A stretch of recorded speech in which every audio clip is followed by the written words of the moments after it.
एक बार भोले बाबा ऋषि कुम्मज ऋषि के मेहमान बन के महाराज कुम्मज ऋषि के आश्रम में पहुंचे, जहां सभी देवी देवता बैठे हुए थे, जहां महाराज दक्ष राज भी बैठे हुए थे। तो जैसे ही महाराज दक्ष राजाओं को सभी देवताओं ने देखा, एकदम से खड़े हो गए, सम्मान किया दक्ष राजा का, लेकिन भोले बाबा समाधि को लगाए हुए बैठे रहे। जैसे ही भोले बाबा जब दक्ष राजा का सम्मान नहीं किया, तो एकदम से क्रोधित होकर के महाराज दक्ष कहने लगे कि हमारे तो कर्म ही फूटे थे जो हमने अपनी बेटी सती का विवाह भोले के साथ में किया। कहने लगे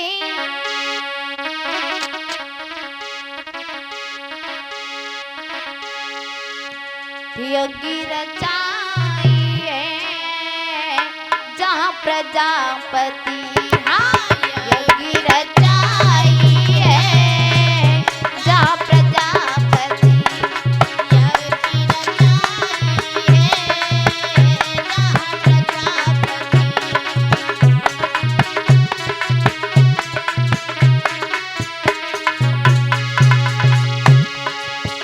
आज महाराज ने यज्ञ को रचाया, बताया अरे यज्ञ रचाई है जहाँ प्रजापति, हाँ यज्ञ रचाई है जहाँ प्रजापति।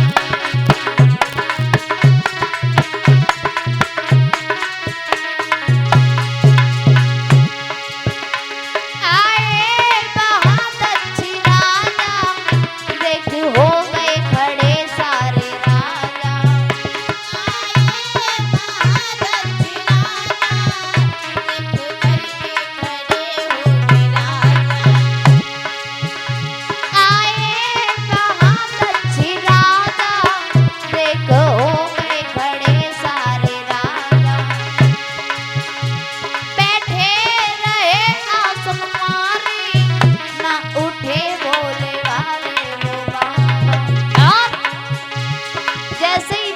दक्ष ने देखा कि भोले बाबा ने सम्मान नहीं किया, उसी समय क्रोधित किया, श्राप दिया, बड़ा अभिमानी है भूतों का पति, हाँ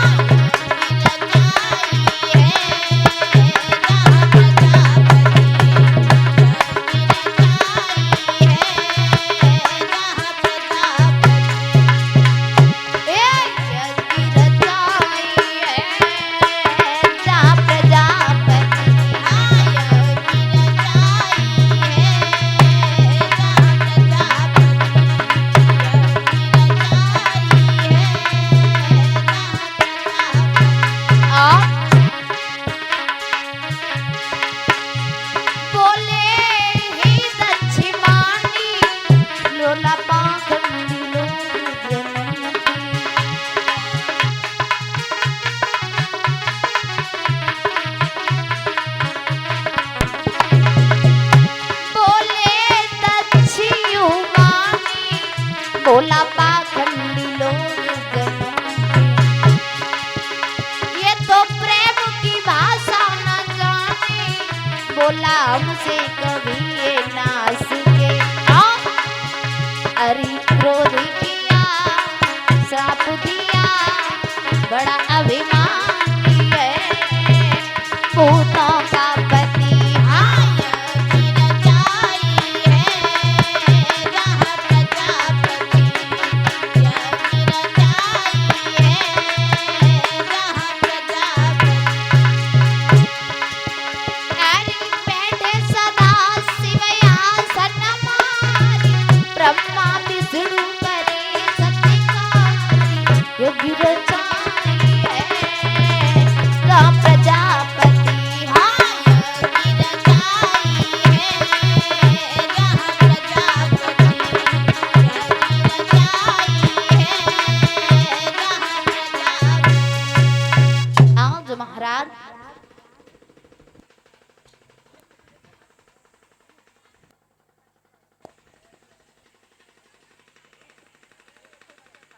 दक्ष राजा जो थे वहां जब पहुंचे महाराज तो भोले बाबा ने उनका सम्मान नहीं किया। दक्ष महाराज कहने लगे हमें तो पता था कि हमारी बेटी जिंदगी भर रोएगी, लेकिन बेटी ने एक बात नहीं मानी हमारी। इधर महाराज कुम्मद ऋषि तो थे, सबको विदाई दी। विदाई देने के बाद भोले बाबा मैया पार्वती कैलाश की ओर चली। सभी देवगण अपने अपने स्थान पर जाने लगे। इधर भोले बाबा और मैया पार्वती भी कैलाश पर्वत की ओर ही चल दी। रास्ते में देखा कि मैया सीता का हरण हो चुका है और भगवान श्री राम मैया सीता को ढूंढते हुए पेड़ पौधों से पूछते हैं, कहीं तुमने मेरी सीता को देखा? कहीं तुमने मेरी सीता को देखा? एकदम से जैसे भोले बाबा ने प्रभु श्री राम को देखा, एकदम से हाथ जोड़ करके प्रणाम करने लगे। प्रभु जैसे ही भोले बाबा ने श्री राम को प्रणाम किया महाराज, तो मैया सीता को ये बात कुछ खराब लगी। एकदम से पूछने लगी, हे प्रभु तुम त्रिलोकीनाथ हो करके एक साधारण से बालक को प्रणाम कर रहे हो, ये हमें शोभा नहीं देता। उसी समय भोले बाबा कहने लगे, सती जी तुम्हें नहीं पता ये कोई साधारण बालक नहीं है, बल्कि ये प्रभु श्री राम है, हमारे इष्ट हैं, हमारे देवता हैं। पार्वती जी कहने लगी, भोले बाबा अगर ये प्रभु नारायण है तो इनकी पत्नी अगर खो गई है, अगर रावण इनकी पत्नी को चुरा कर ले गया है, तो ये जाकर के रावण का वध क्यों नहीं कर देते और अपनी सीता को लेके क्यों नहीं आते? उसी समय भोले बाबा कहने लगे, पार्वती कहानी बहुत लंबी है, तुम नहीं समझोगी, क्योंकि प्रभु श्री राम जो हैं वो अभी मर्यादा में बंधे हुए हैं, इसलिए वो कोई गलत कदम नहीं उठा सकते। लेकिन महाराज सती जो थी एक बात भोले बाबा की नहीं मानी। भोले बाबा कहने लगे, सती जी अगर ना मानो तो आप परीक्षा कर लो। सती जी कहने लगी, नहीं महाराज अगर तुमने कह दिया तो मैंने मान लिया। आज कैलाश पर्वत पर पहुंची। परीक्षित महाराज जी इसे उठा के नीचे रख दो, धूप बत्ती को उठाकर नीचे रख दो।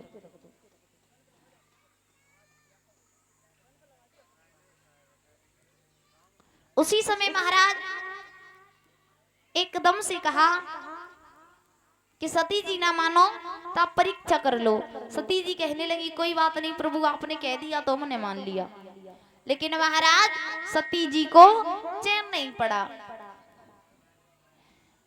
चली है आज सती जी मैया सीता का रूप बना करके उसी मार्ग पर बैठ गई जहां प्रभु श्री राम उस मार्ग से होकर के जा रहे थे।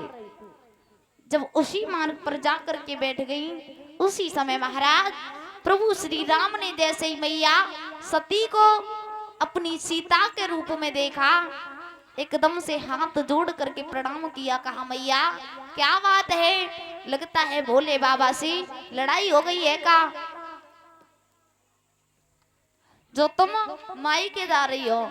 सती ने जैसे ही सुना एकदम से चौंक पड़ी महाराज, क्योंकि सीता का रूप बनाया था, लेकिन प्रभु श्री राम ने मैया सती को पहचान लिया।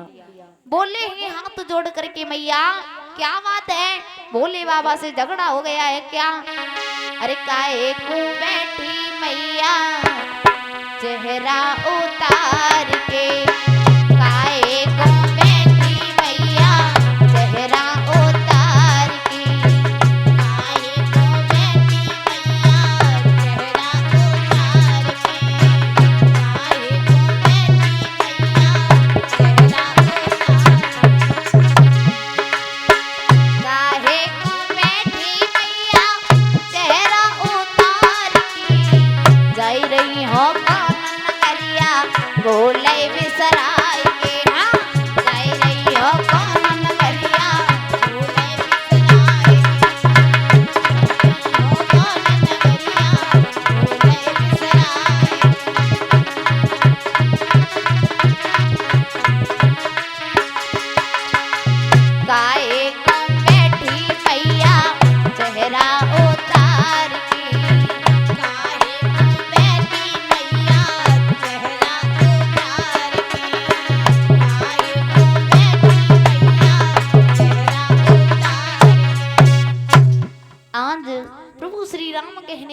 लिया। क्या बात है, भोले बाबा से झगड़ा हो गया है क्या, जो तुम कैलाश पर्वत को छोड़ करके जा रही हो। एकदम से महाराज जैसे ही प्रभु श्री राम के मुख से ये शब्द सुनी, एकदम से मैया सती कहने लगी, समझ लिया कि यही प्रभु श्री राम है। महाराज भागना चाहा, लेकिन मैया को कहीं मौका ये नहीं मिला जिस जगह से होकर के चली जाती।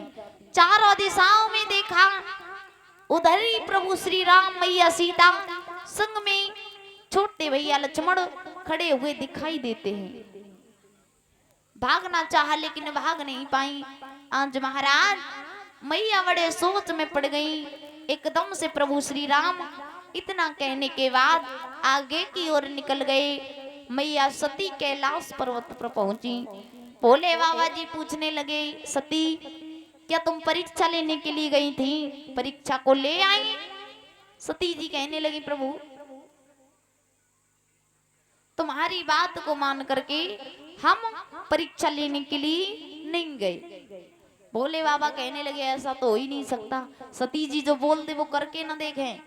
एकदम से भोले बाबा ने योग माया द्वारा देखा तो देखा कि मैया सती सीता का रूप बनाए हुए प्रभु श्री राम के समक्ष बैठी हुई है।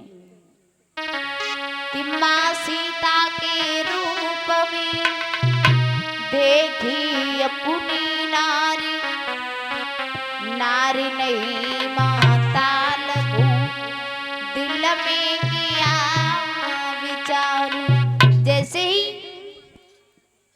भगवान शंकर ने अपनी पत्नी को मैया सीता के रूप में देखा, एकदम से कहने लगे, देवी आज से तुम बाएं अंग का अधिकार छोड़ चुकी हो, अब तुम्हारा स्थान केवल मेरी माँ का है। क्योंकि तुमने मेरी माँ का रूप लिया है तो आज से तुम मेरी पत्नी नहीं, आज से तुम मेरी माँ हो। इतना कहने के बाद महाराज भोले बाबा ने समाधि लगा ली। एक दिन नहीं, 2 दिन नहीं, 1 साल नहीं, 2 साल नहीं, बल्कि महाराज 82,000 साल तक भोले बाबा ने समाधि नहीं खोली। जब 82,000 साल तक महाराज समाधि नहीं टूटी, 82,000 साल के बाद जब समाधि खुली, एकदम से मैया पार्वती हाथ जोड़ करके पैरों पर गिर पड़ी।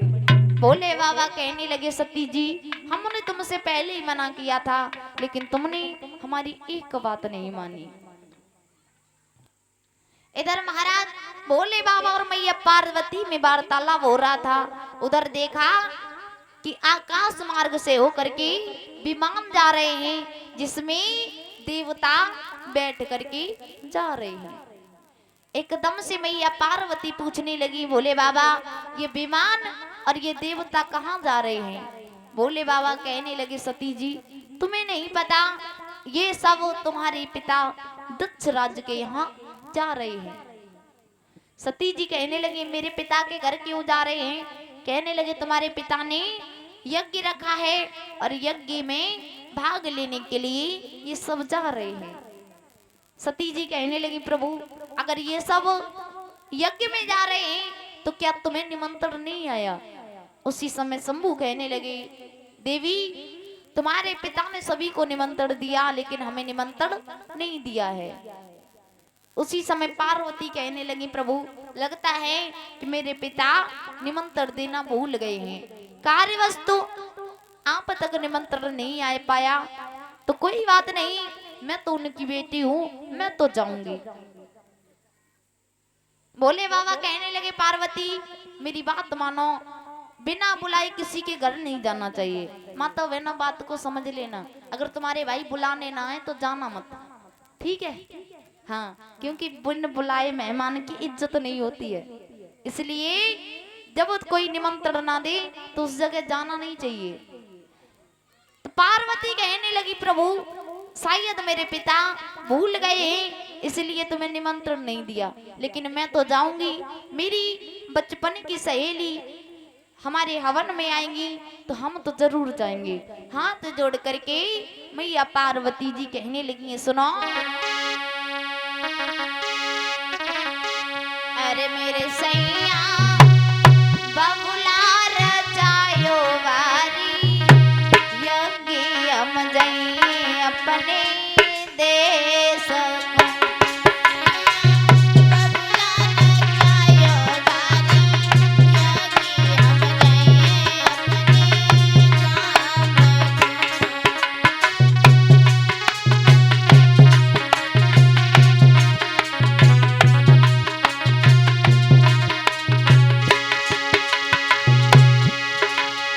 अरे मेरे सैया बबुला रचायो वारी यज्ञ हम जई अपने देश को। बबुला रचायो वारी यज्ञ हम जई अपने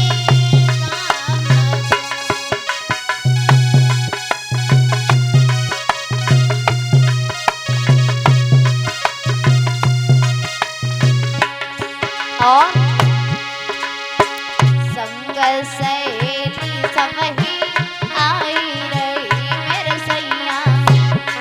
सहेली सब ही आई रही मेरे सैया। हाँ, संग सहेली सब ही आई रही मेरे सैया।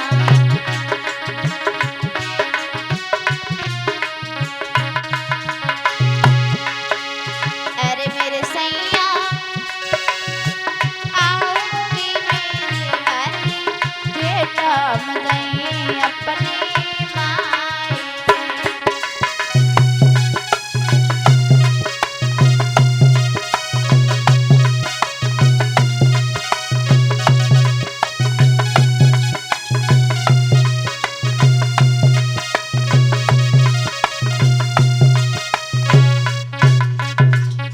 पार्वती जिद ठान गई। भोले बाबा कहने लगे कोई बात नहीं, अगर जाना चाह रही हो तो चली जाओ। आज भोले बाबा ने मैया पार्वती को दक्ष राज के यज्ञ में भेज दिया। दो गणों को साथ भेजा और महाराज नंदी को साथ में भेज दिया। जाओ, अगर कोई भी कहीं उपद्रव दिखाई दे तो तुम दोनों झगड़ना मत, सभी मैया पार्वती को लेकर के तुम शीघ्र चले आना। आज महाराज मैया पार्वती जैसे ही महाराज दक्ष के आंगन में पहुंची, एकदम से सभी का स्थान देखा, लेकिन प्रभु शंकर का कहीं स्थान नहीं मिला। जब शंकर का कहीं पर स्थान नहीं मिला, उसी समय पार्वती मैया अपने पिता से पूछने लगी, पिताजी मेरी एक बात सुनो, तुमने मेरे पति का कहीं स्थान नहीं दिया। दक्षराज कहने लगे उसके रहने के लिए घर नहीं है, खाने के लिए भोजन नहीं है, हम उसे निमंत्रण क्यों दें, वो हमारे लायक नहीं है। उसी समय महाराज जैसे इतने शब्द सुने, अब तो मैया और ज्यादा चिढ़ गई। मायके में जाने के बाद न मैया बोली, न कोई सहेली बोली, यहाँ तक कि खून का पिता भी नहीं बोला। आज मैया सती को बड़ा क्रोध आया। अग्नि से साक्षी कहकर के कहने लगी, अग्निदेव मैं तुम्हें साक्षी मान करके वचन देती हूँ कि मैं यहीं पर अपने प्राणों की आहुति देना चाहती हूँ, और तुम जाकर के भोले बाबा को ये संदेश दे देना कि मैया ने अपने शरीर को जला दिया है। आज महाराज मैया ने अपने क्रोध की ज्वाला को इतना तेज किया, इतना तेज किया कि अंदर ही अंदर मैया जलने लगी हैं। जलते जलते महाराज जैसे ही अग्नि बाहर तक फूटी, सभी गणों ने देखा तो एकदम से महाराज जितनी भी हवन की सामग्री थी सभी को फैला दिया, सभी चारों जगह उथल पुथल मचा दी। उसी समय सभी संतों ने एक ताड़कासुर नाम की राक्षसी को प्रकट किया। जैसे ताड़कासुर नाम की को प्रकट किया है, उसी समय उस राक्षसी ने महाराज उन दोनों गणों को मार दिया। इधर तो देव ऋषि नारद भोले बाबा के पास पहुंची, कहने लगे बाबा जी गजब हो गया। बाबा कहने लगे क्या हुआ? कहने लगे मैया ने अपने प्राणों की आहुति दे दी।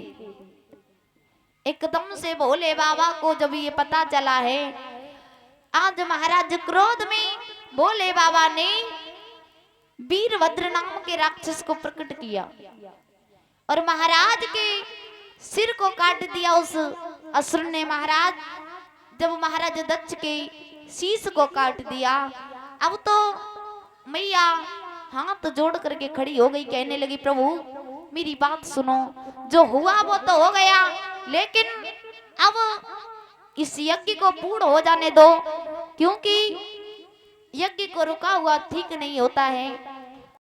उसी समय महाराज भोले बाबा ने महाराज दक्ष के बकरे का सिर लगाया।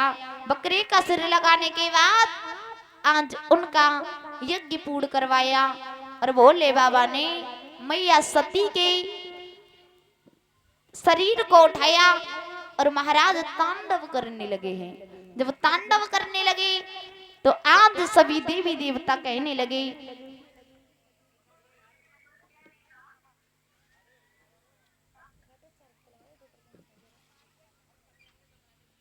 उसी समय महाराज